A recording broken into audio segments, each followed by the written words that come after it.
Welcome to V2T IELTS Listening Forecast. In this test, you will practice a full IELTS listening forecast with audio, subtitle, and answers designed in the Cambridge exam style. The test includes Part 1 to Part 4, just like the real IELTS exam. Get ready, focus carefully, and good luck with your practice.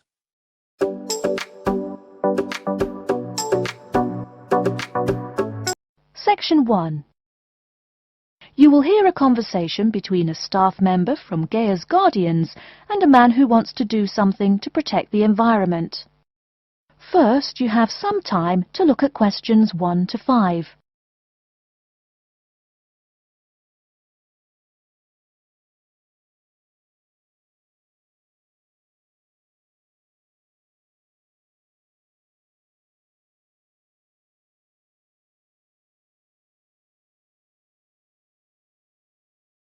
You will see that there is an example which has been done for you. On this occasion only, the conversation relating to this will be played first. Hello, how may I help you? Well, I've been seeing these yellow boxes in front of a lot of houses in my neighborhood. Just wondered what they were for. I noticed your phone number on all of them, so I called. Could you tell me about your business? We do recycling, but we're not a business. Gaia's Guardians is a non-profit group. We encourage recycling as a way of protecting the environment. The woman says that they encourage recycling as a way of protecting the environment. So, recycling has been written in the space. Now we shall begin. You should answer the questions as you listen, because you will not hear the recording a second time. Listen carefully and answer questions 1 to 5. Hello, how may I help you? Well, I've been seeing these yellow boxes in front of a lot of houses in my neighborhood. Just wondered what they were for. I noticed your phone number on all of them, so I called. Could you tell me about your business? We do recycling, but we're not a business. Gaia's Guardians is a non-profit group. We encourage recycling as a way of protecting the environment. I don't know. I mean, it is a good idea, but I really don't read the newspaper every day or anything. And we don't come collect newspapers every day. In fact, we only do pickups every other week. Oh, well, then maybe I could help. I mean, in my neighborhood, there's too much rubbish lying around everywhere. I'd like to help out, I guess. That's great, sir. You're doing the right thing. Okay, I need to get your contact information. What's your name, please? Peter Wisrow. Peter, how do you spell your last name? W-I-S-R-O-W? No, actually, it's W-I-S-R-O-U-G-H. Oh, I'm sorry. I'm a terrible speller. You're a good speller. It's just that my family are terrible pronouncers. You're quite a card, Peter. Okay, now what's your address? Number 168 Bridge Road. That's here in London. How about if I have any questions? I'm sending you a copy of our booklet too. The booklet has our phone number and our email address, helpline@blackcat.com. That's HELPLINE at BLACKCAT.com. But I nearly forgot to ask, what's your postcode? BS9 7PU. PS97B. No, that's B as in boy, S9 7P as in Peter, U.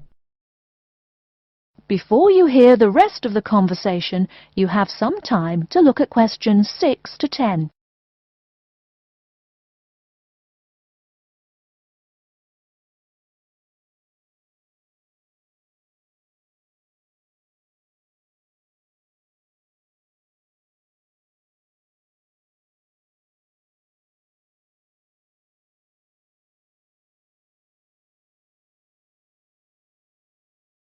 Now listen and answer questions 6 to 10. So I'm guessing those yellow boxes I saw are for recycled newspapers. Yes, that is correct, and it's free of charge. Wow, that's good news. Do you recycle anything besides newspaper? Oh yes, we recycle most everything.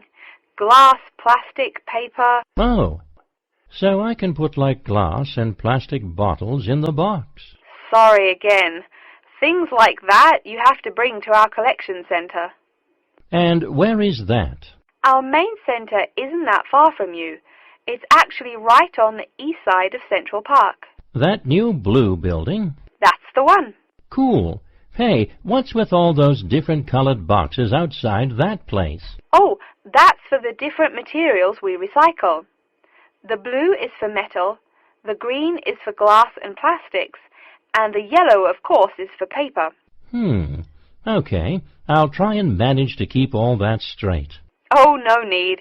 They're each labelled. Great. So which one would I put magazines in? Actually, they don't go in any of the bins. Unfortunately, magazines can't be recycled because of the material they're made of. It's such a waste. So, would you be interested in volunteering? I'll think about it. Could you send me some more info? Absolutely. Along with the newspaper box, I'll be sending you our booklet, Savvy. That is SAVVY. It tells you about what you can do to protect the environment in your daily life. Plus, it lists things you can do as a volunteer with our group. Hey, that's cool. Thanks. My pleasure. Do you have any other questions or concerns? Nope, that's it. That is the end of Section 1. You now have half a minute to check your answers.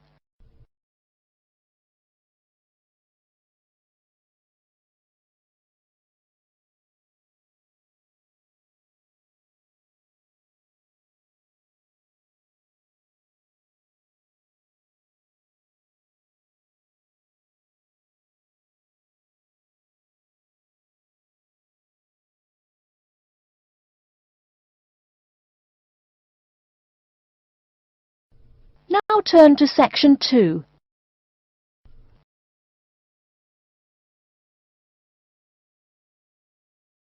Section 2.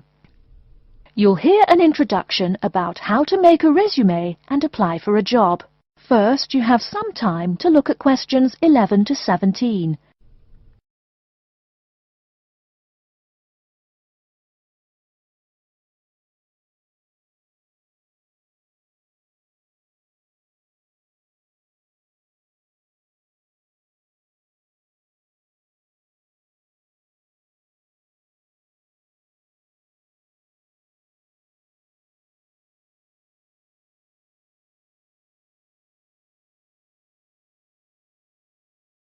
Now, listen carefully and answer questions 11 to 17. Welcome everyone to today's seminar on CV and interview skills. Remember, your CV is probably the most important document you will ever write. It opens the door to your career, and that job interview is probably the most important meeting you will ever attend. It's like stepping through that open door. So let's roll up our sleeves and get down to work, shall we? First of all, I cannot possibly tell you everything you need to know about writing a resume in the time we have. But let me tell you that there are dozens of great websites on the internet. These will give you all the suggestions you need. If you look at the paper I gave you, you will see a list of the dozen most popular sites. I can mention a couple of important points, however. One is that your CV or resume should not be too long. A page is about right. Why? HR departments do not have the time to read long documents. Too many people are sending too many CVs. After all, the economic crisis of 2008 is still very much alive. Everyone needs a job now. No matter how short you make that resume, though, you do not want to forget to tell HR how to contact your references. References are people who will give you a recommendation for a job. That's usually an ex-boss or a professor who knows you well. Do not use relatives. I don't care how much your mum loves you. Also, when you send that CV, be sure to include a typed cover letter. A cover letter is a letter where you basically are asking for a job. It's like introducing yourself. Make it brief. The real information about you is on that CV of yours, and please make sure the letter is typed. It doesn't matter if your handwriting is beautiful or not. Companies only read typed letters. Another point about CVs is you should try to have an attractive layout. Maybe use different type fonts or colours to highlight information. Some people include a photo. You can find dozens of examples on the internet. Whatever layout you decide to use, however, avoid all spelling and grammar errors. I used to be an HR manager. If I saw a mistake, that CV went into the garbage. Something you write in a CV is a description of your skills and experiences in an interesting way. Mention training too. I mean, these are what get you hired. Do not just say, I have lots of experience, or I have many skills. Tell that boss what you did, for what company, and when. Better, tell him how well you did it. Don't just say, I sold houses. Say, I sold £2 million worth of houses in my first year. That is, say something to make the person reading excited and curious. Finally, speaking of CVs, it's sad, but some people actually forget to provide a contact number. That's pretty silly. You wrote a great CV, you have HR dying to meet you, and they don't know how. You forgot your phone number. Oh sure, if you apply online they have your email address, but you just showed them you're forgetful. Why are they going to want to talk to you after that? Before you hear the rest of the talk, you have some time to look at questions 18 to 20.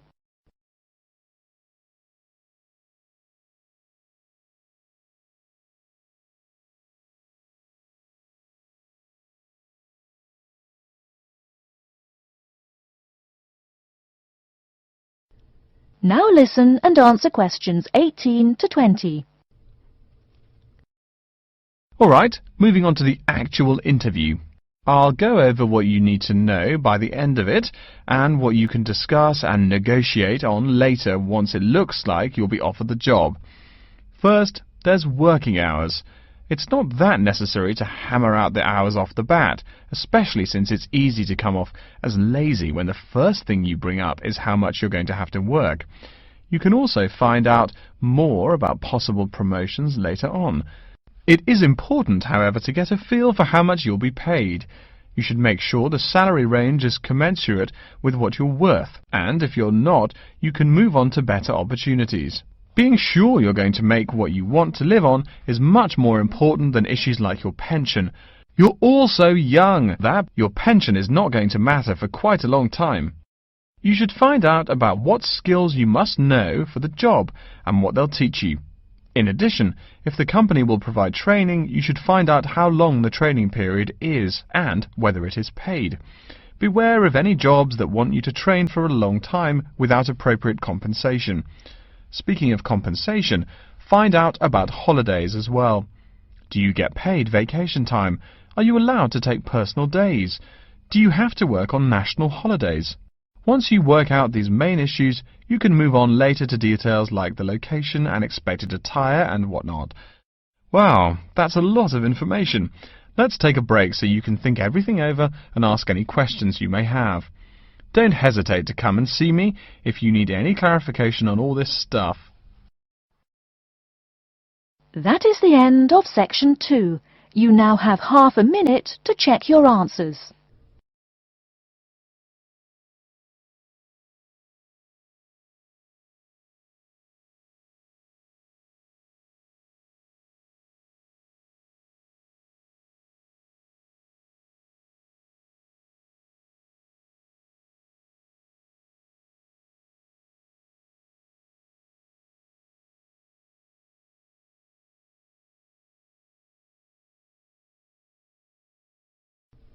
Now turn to section 3.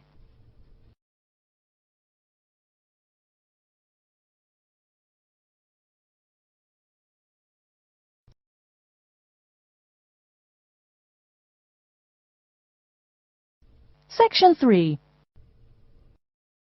You will hear a man called Frank talking to Dr. Lindsay about what he should study if and when he returns for further classes.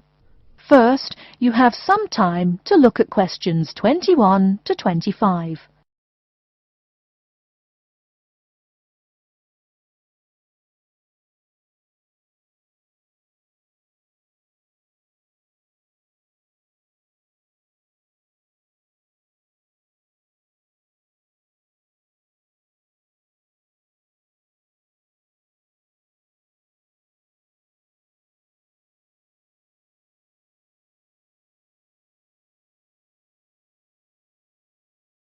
Now listen carefully and answer questions 21 to 25. Hello, are you Dr. Lindsay, the returning student's advisor? Yes, that's right. Are you Frank? Your appointment wasn't until 2, but that's okay. Please come in and have a seat. Thanks. I like to arrive early whenever I have anything to do. That's certainly a praiseworthy habit. Let me see. It looks like you've taken a long break from school, and I understand you wanted to have a chat about what you should study if and when you return for further classes. It's such a big challenge. I don't know if I'm crazy for doing this or not. Believe it or not, I know exactly what you mean. Before I began working here at the university, I taught primary school for nearly 10 years. It takes a lot of courage to go back to school. I feel more shy and scared than the primary students I teach. In the schools I taught, I found today's youngsters are very sure of themselves. In terms of intelligence, I have a lot to teach them, and the maturity level of much of my class leaves something to be desired. But in terms of confidence, wow, a lot more confident than I am now, that's for sure. Stop fretting. A brave man is a coward who refuses to run. Let's talk about your strong points. You seem an intelligent man. What is it you would like to study? You see, I've been teaching children for a few years, but I think I'm happier teaching adults. I think teaching students in middle school is much more satisfying because they end up being much more grateful for your work. If I may ask, what got you interested in teaching adults? A lot of things, I guess. I met my future wife back in my first year of college. She always complains that I was more interesting then. She says that now I talk like I'm 7 years old. That's probably from being with children all day. Again, I know just what you mean. My husband used to say the same thing about me when I taught kindergarten. Anything else? Well, yes. Fairly often now I run into former students and we talk. Some of them are getting close to being grown up. I guess I think more and more about how people develop over time. So I'm interested in the results of education, you know, the final stages. I see. Well, coming back to the university can be both difficult and very rewarding. There are some problems unique to returning students, you know, older students like yourself. What do you think is your greatest weakness? Well, I actually think my confidence is getting better. I'm definitely overcoming my introversion and starting to be much more comfortable in front of a class. To tell you the truth, I'm afraid I'm rather behind the times about many things. It's more difficult for me to chase after the popular things youngsters are fond of, such as iPhone, Twitter, if you name it. I think I understand. Before you hear the rest of the talk, you have some time to look at questions 26 to 30.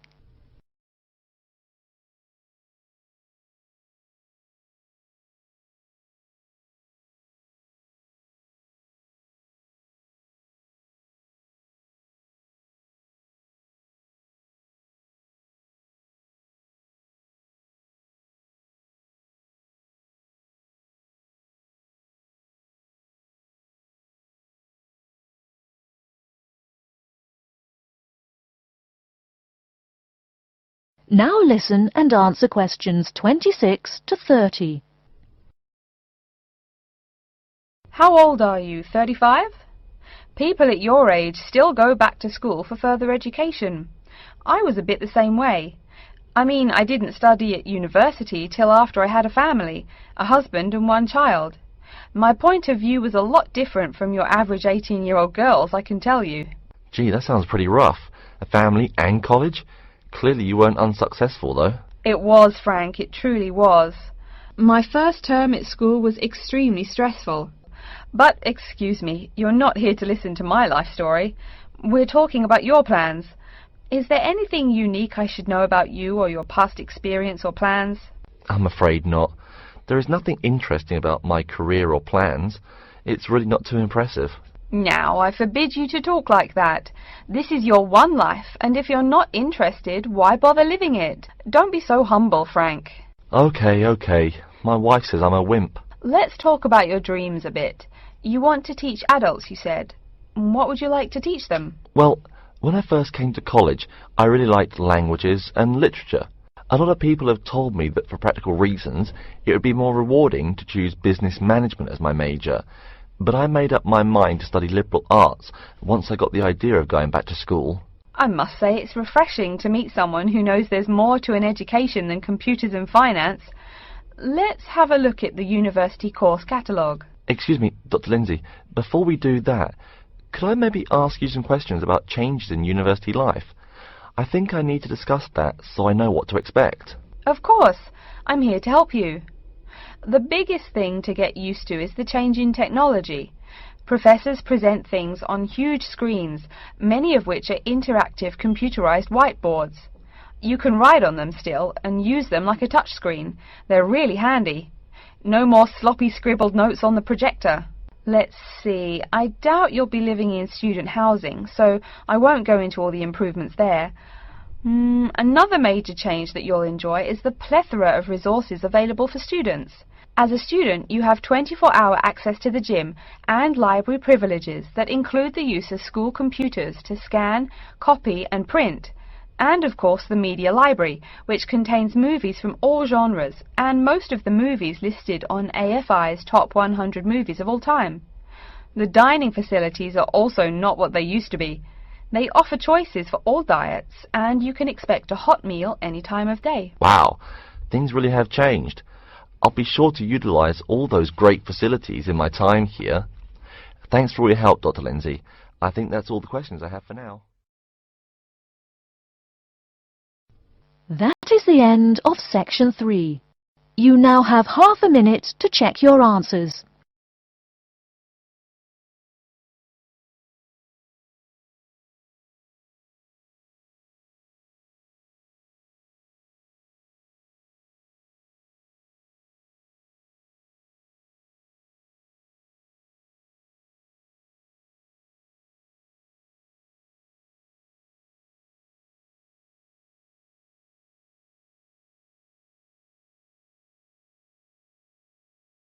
Now turn to section 4.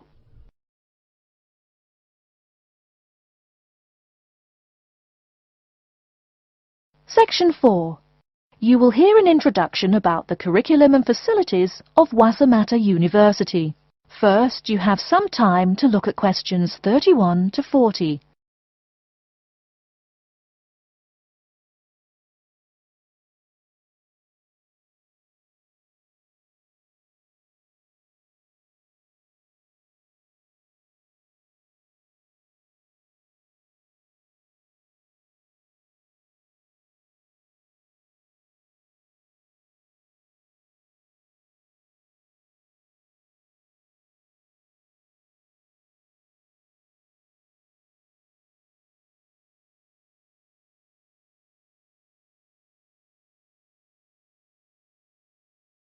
Now listen carefully and answer questions 31 to 40. Okay, and welcome back. During the short break we just took, several of you approached me with questions. So before going on with the orientation talk, I'd like to address those queries. As I found, if one person asks a question, probably a dozen others are wondering about the same thing. The first question is whether Wassamata University employs modules technology as an instruction method. The answer is yes, we do. At least that's what the university catalogue says. If some of you don't understand what modules technology is, don't worry. I googled the word but couldn't find it. Apparently, though, it's a method of broadband wireless access. At least that's what an American company's website told me. But again, don't worry. If you need to know something more, your professor can tell you. Another question someone asked me was what tomorrow's workshop on research methods and skills was about. Well, research skills include any method you can imagine for finding and presenting any information you need. That's not just schoolwork either. Writing English, the native language for most of you, and finding a job are also research skills. And yes, those will be addressed in tomorrow's workshop. As you know, Waitemata University is one of this country's premier universities for the study of the dismal science, economics. Some of you, it seems, want to get a jump on their classmates. During the break, half a dozen of you came up and asked me where to find economics tomes. I know it's odd, but this school's library holdings are divided up between two libraries. Economics books are in the old library. If you look out of the window behind me, you can see it. It's the red brick building. Oh, before I forget, you economics types also need a lot of math, am I right? Well, those math books are neither in the old library nor in the new one. They can be found in the math department building.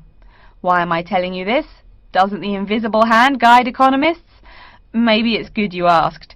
In 2008, that hand shoved most of the world economy off a cliff, didn't it?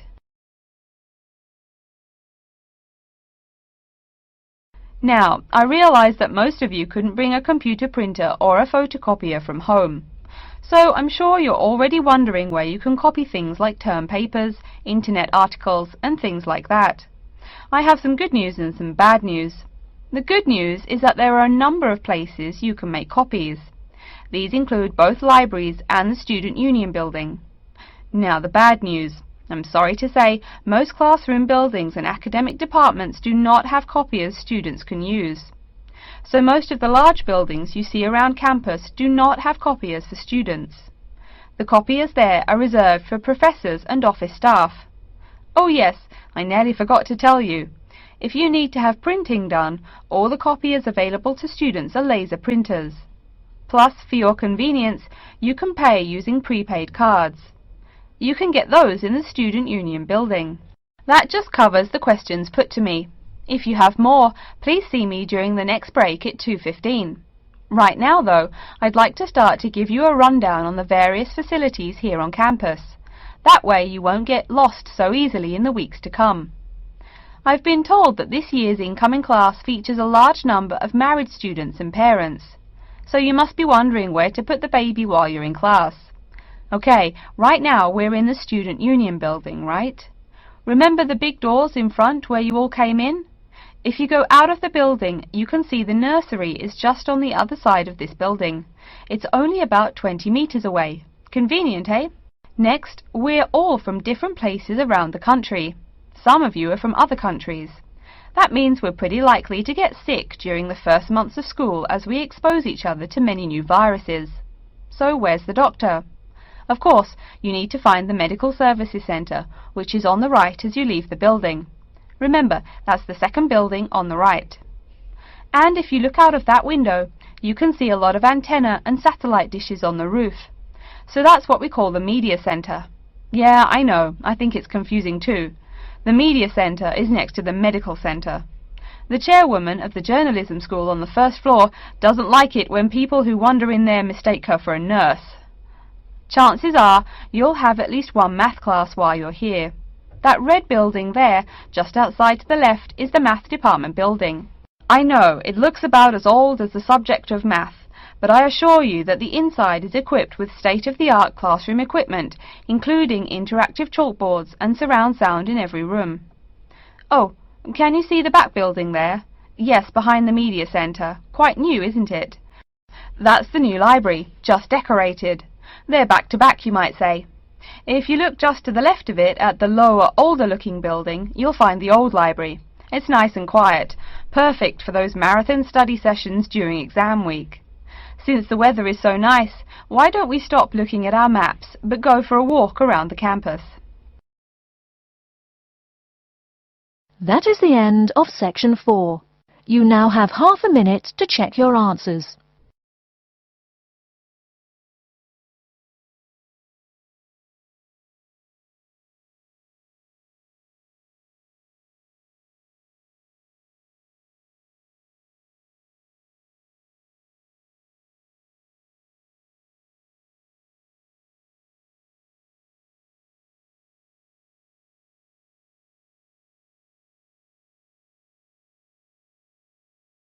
That is the end of the listening test.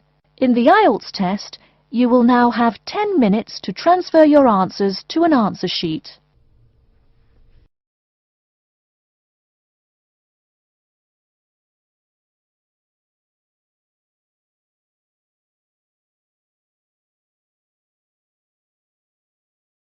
That is the end of the listening section.